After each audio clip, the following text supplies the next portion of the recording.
بردمید از نو بهار و بارور شد نسترن.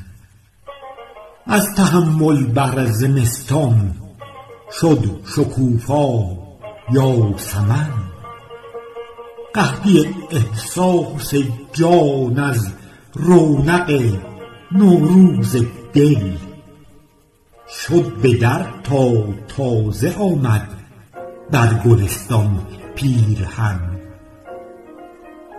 در بهاران از خیال عاشقی نوباوه شد طرز رقص زلف بربادت به اطوار و فتن.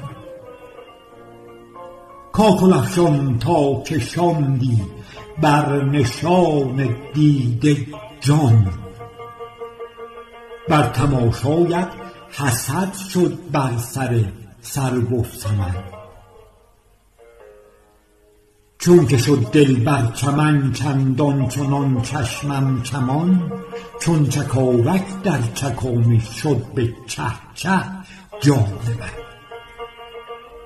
در میان این همه لطف نظر بر عاشقت رشک و اشک غنچگان بر گونه دارد صد سخن. تا که غرق سیر چشمت مست رویاها شوم. دختران رز بچینند از حسد دامن ز من.